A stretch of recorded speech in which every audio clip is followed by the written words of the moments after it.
एक बार एक स्टूडेंट ने टॉपर से पूछा, what is the best technique to study, how can we score maximum marks.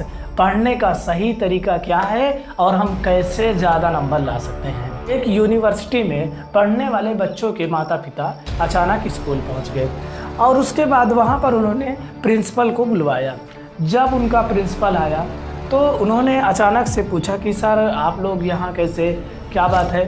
तो वहाँ के जितने पेरेंट्स थे सभी लोग कहे कि सर हम अपने बच्चों की पढ़ाई को लेकर बहुत ज़्यादा परेशान हैं, हमारे बच्चे टाइम से पढ़ते नहीं हैं, किस टाइम पढ़ें, कौन सा टाइम पढ़ने के लिए सबसे बेस्ट है।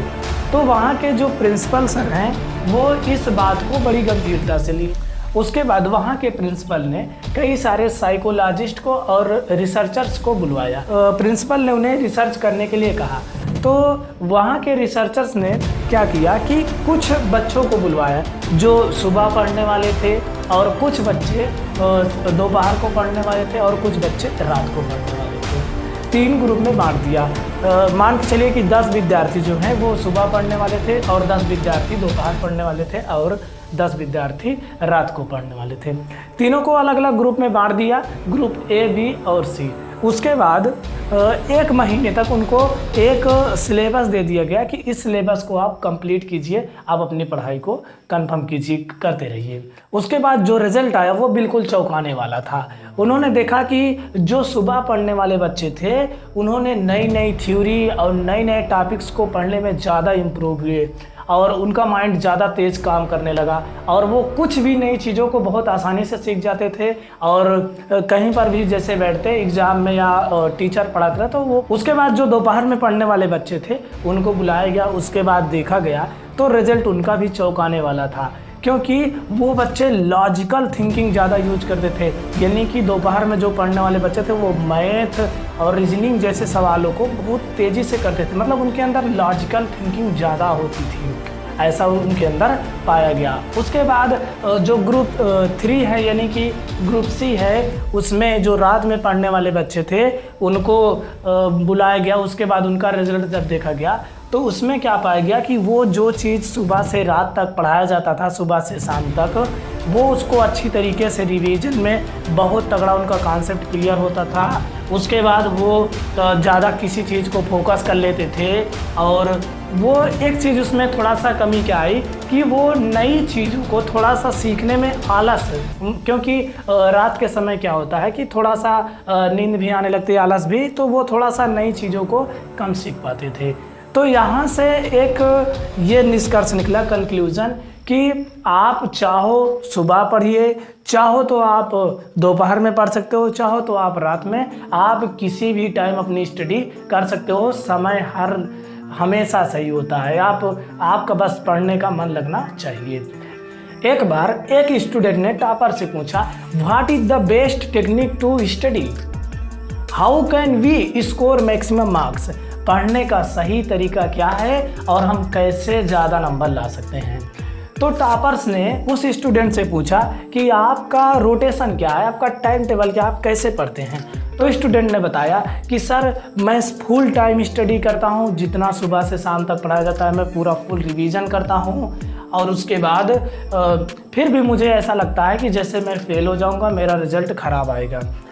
तो इस पर टॉपर्स ने कहा कि हो सकता है आप जो पढ़ते हो आपका बार बार पढ़ने का तरीका ही सही ना हो। तो जो स्टूडेंट था वो कहा कि आप ही बताइए कि सही तरीका क्या है। पढ़ने के कई सारे तरीके हैं, लेकिन उनमें से केवल 2 या 3 तरीके एकदम बेस्ट तरीके हैं। पहला तरीका उन्होंने बताया कि आप जब भी पढ़ने बैठो आप ऐसा फील करो कि आप किसी को पढ़ा रहे हो। नंबर 1 क्या बताया कि आप जब भी पढ़ो आपको ऐसा लगे कि आपके सामने कोई बैठा है और आप किसी को पढ़ा रहे हो, आप अपने टीचर को कॉपी कीजिए, ऐसा उन्होंने बताया। कि दूसरा नंबर बताया कि आप पूरे सेंटेंस यूज कीजिए, मतलब जो भी आप बोलिए पूरा उसको बेहतरीन तरीके से विस्तारित रूप बताइए, विस्तारित रूप बोलिए, इससे आपका पूरा कॉन्सेप्ट क्लियर हो जाएगा।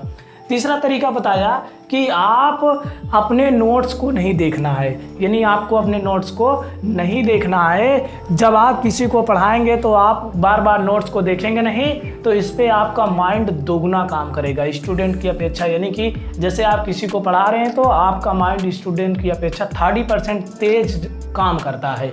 तो इससे आप अपने स्टडी को ज़्यादा से ज़्यादा कम टाइम में कवर कर सकते हैं। एक चीज़ इसमें आपको ये बताया गया, उसने टॉपर्स ने कहा कि आपको हर 1 घंटे में ब्रेक लेना है, 10 से 15 मिनट या 5 मिनट आप ब्रेक ले लीजिएगा 1 घंटा पढ़ने के बाद। क्योंकि जब आप इस तरह पढ़ेंगे तो आपका माइंड बहुत तेज़ी से काम करता है और हर चीज़ को स्टोर करता है, तो आपका माइंड थक जाता है, इसलिए उसको रेस्ट की ज़रूरत पड़ती है।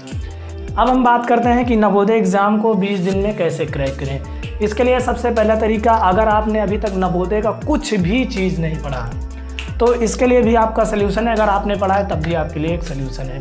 अगर आपने कुछ नहीं पढ़ा तो सबसे पहला विकल्प, और आपने पढ़ा है तो उसके लिए भी वही विकल्प, आप जाइए सर्च कीजिए यूट्यूब पर स्टडी विद सचिन सर। वहाँ पर आपको हमारा चैनल मिलेगा, वहाँ पर आप प्लेलिस्ट में जाएंगे, वहाँ से आपको मिलेगी प्लेलिस्ट में प्रैक्टिस सेट। मैंने कई सारे प्रैक्टिस सेट कराए, आप प्रैक्टिस सेट को देखेंगे। जैसे आप प्रैक्टिस सेट को देखेंगे वहाँ से आपको समझ में आ जाएगा कि क्वेश्चन किस टाइप के पूछे जाते हैं। अगर आप पढ़े हैं तब भी और नहीं पढ़े हैं तब भी, वहाँ से आपको पता चलेगा कि क्वेश्चन किस टाइप के पूछे जाते हैं। उससे आप पता लगा पाओगे कि हमें कौन कौन से चैप्टर पढ़ने चाहिए जिसमें से ज़्यादा क्वेश्चन फंसेंगे, पहला। दूसरा तरीका है कि आपने प्रैक्टिस सेट देख लिया, ठीक है, आपको पता चल गया कि क्वेश्चन किस टाइप के आते हैं, कैसे कैसे क्वेश्चन एग्जाम में पूछा जाता है। उसके बाद आप उस चैप्टर्स को देखिए, जो जो चैप्टर से ज़्यादा क्वेश्चन आता है उस इम्पोर्टेंट चैप्टर को टिक लगाइए। उसके बाद आप उस चैप्टर को कवर कीजिए। आप ये भी हमारे चैनल पर उपलब्ध है, आप जाना वहाँ पर प्लेलिस्ट में, वहाँ पर लिखा होगा Jawahar Navodaya revision full course, वहाँ पर आप मेन चैप्टर्स को जाकर पूरा चैप्टर्स पढ़ सकते हैं। ये काम आप 1 हफ्ते के अंदर कर सकते हैं, आपके लिए फुल वीडियो अपलोड की गई है। ये हो गया दूसरा काम। तीसरा काम आपको क्या करना है कि आप मॉडल्स पेपर को, जब ये कंप्लीट हो जाए, आपको पता हो जाए कौन सा चैप्टर इंपॉर्टेंट है, उसको पढ़ लिए, तो आप मॉडल पेपर को देखिए।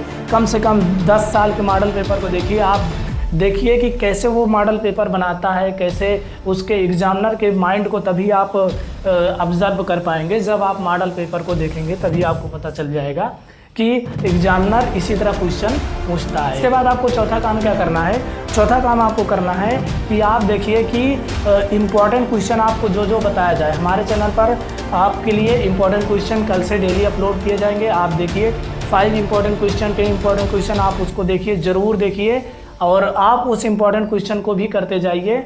और उसके बाद आप सिलेबस में जो जो इम्पोर्टेंट चैप्टर है उसको आप करते रहना हमेशा, और प्रैक्टिस ज़रूर करना, क्योंकि प्रैक्टिस से ही आप ज़्यादा स्कोर कर पाएंगे। आपके लिए मैंने कम्युनिटी पोस्ट डालकर पूछा था, तो आपने कहा सर हमें मॉडल पेपर चाहिए। आपको मॉडल पेपर 3 मॉडल्स पेपर मैं दूंगा, जिसमें से लगभग आपके 150 से 200 आपके मैथ अकेले के क्वेश्चन रहेंगे। ये क्वेश्चन आपको इस टाइप से दिए जा रहे हैं कि 100% इतना श्योर है कि आपके एग्ज़ाम में 20 क्वेश्चन आते हैं तो 15 क्वेश्चन 100% फंसेगा, गारंटी लिख लीजिए, 100% फंसेगा। तो आपको 150 क्वेश्चन दिए जाएंगे, आपको सभी क्वेश्चन ध्यान से देखना है। एक बार देख लीजिए, उसके बाद जब पेपर देकर आएंगे तो फिर मिलना। उसके बाद आपको रीजनिंग दिया जाएगा, रीजनिंग के लगभग 200 से प्लस क्वेश्चन आपको दे जाएंगे। आप रीजनिंग को भी देख लीजिए, 100% रीजनिंग भी फंस जाएगा। उसके बाद ऐसे 200 के करीब आपको हिंदी भी दिए जाएंगे, जिससे कि आप अपने आप को काफ़ी इम्प्रूव कर सकते हैं। अब लास्ट पॉइंट आपके लिए 3 मॉडल्स पेपर एग्जाम के पहले दिए जाएंगे, जो कि आपके लिए बहुत इंपॉर्टेंट होंगे। आप उसको ध्यान से देख के जाइए। उसके बाद आप रिलैक्स कीजिए, आराम से जाइएगा, आप पेपर दीजिए, 100% से हो आपका पेपर निकल जाएगा, ये दावा है। तो अगर उम्मीद है आपको ये वीडियो बहुत पसंद आया होगा। अगर आप हमारे चैनल पर नए हैं तो चैनल को सब्सक्राइब कीजिए, वीडियो को लाइक कीजिए। वीडियो देखने के लिए बहुत बहुत धन्यवाद।